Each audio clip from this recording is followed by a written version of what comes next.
के संकेत करे कोनो दुल्हन कहे का कहे भैया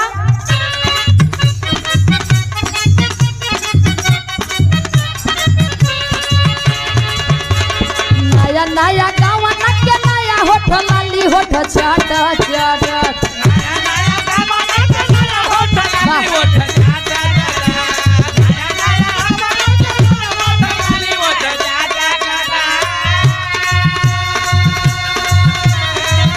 नया नया गाँव के नया होठ लाली होठ चाट चाट होठ चाट चाट डूबा रहिला ये ड्राइवर बाबू गाड़ी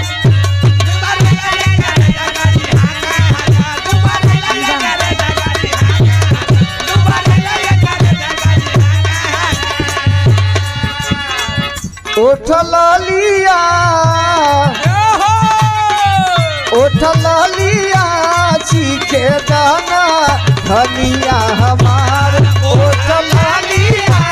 चीखे दाना धनिया हमार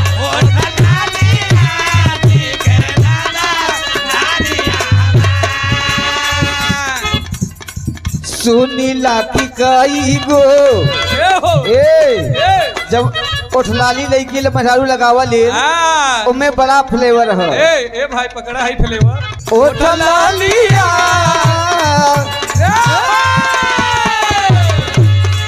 ओठलालिया चीखे दाना धनिया हमार ओठलालिया चीखे दाना धनिया हमार ओठलालिया चीखे दाना धनिया सुनीला की कई गो फ्लेवर ये कर आइल बा सुनीला की कई गो फ्लेवर ये कर आइल बा सुनीला की कई गो फ्लेवर ये कर आइल बा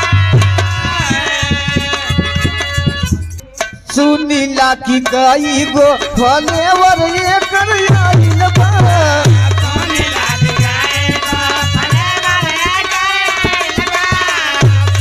देखा था काज में ध्यान दे दा हमार दोस्त ना है होठ लाली निहारब छोड़ दा सुना आम वाला सेब वाला लीची वाला आइल बा आम वाला सेब वाला लीची वाला आइल बा आम वाला सेब वाला लीची वाला